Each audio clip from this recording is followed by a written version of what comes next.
So I'm sitting in the Sunday school classroom. They call it the blue room here because the windows give such a beautiful blue picture of the sky um, here at the Hope Church in Japan on our mission trip. And I just want to show you out the window there. You can see the sun is just setting, and if you look, you can see the mountain in the background in the distance there. The sun's right about to set over top of the mountain there. It's a beautiful scene, absolutely gorgeous. And we've got to see so many scenes like that. So many, maybe as I'm talking, I'll get a chance to put some pictures over my face so you can enjoy the pictures instead. We've had a chance to see so many beautiful things here in Japan, and it's filled us with awe and wonder. We just said, wow, these things are amazing. The wisteria, the smell of the wisteria flowers as you walk through these carefully tended and curated gardens. There's just been so much beauty. The sun over the mountains, just so much to cause our hearts to feel this sense of awe and wonder. And that's really important to us as human beings. Like, that's a human experience, and I think that's really important for us. But we need to recognize that's not the end of what we were made for. Those things are beautiful, and they are bringing us to an end. But just enjoying them for ourselves is not an end in itself. Let me use this illustration.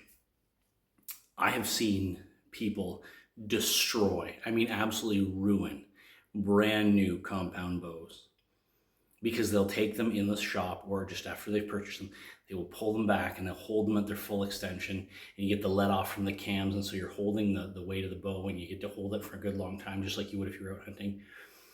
But without loading an arrow to the string and firing the bow as it was made to be done, they dry fire the bow with no arrow in it. And you'd think, well, isn't it easier to fire the bow? Isn't it easier on the bow not to put an arrow in it?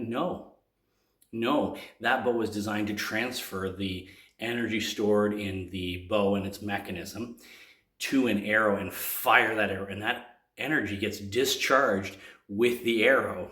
If you don't have an arrow there, there's nowhere for the energy to go, and it just destroys these finely tuned, very expensive brand new bows.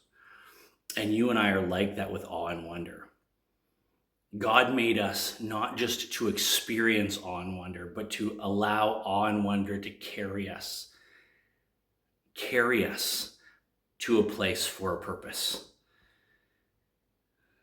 Isaiah writes in Isaiah 43, because you are precious in my eyes and honored, and I love you. I give men up in return for you, peoples in exchange for your life.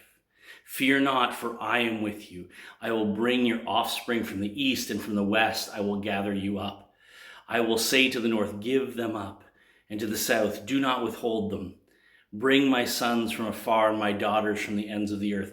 Everyone who is called by my name, and listen, everyone who is called by my name, whom I created for my glory, whom I formed and made. Now here's the thing with awe and wonder. We've talked about how important it is for us as human beings, but it's important because awe and wonder are meant to propel us into worship.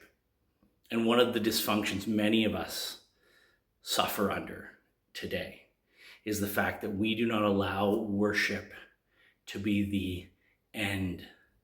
We worship ourselves. We enjoy those good things for our own benefit, but we were made to worship God.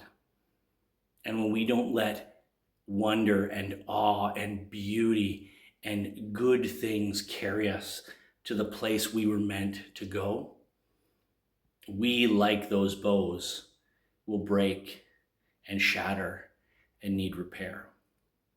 When we rediscover worship as the purpose for our being, we were created for God's glory. When we can find that in our daily lives, in our day-by-day routines and rhythms, in our moments of worship, in our highest of our highs and the lowest of our lows, when worship becomes the thing we were made for, we'll finally be exactly where we need to be, exactly what we were made for, and we'll find peace there.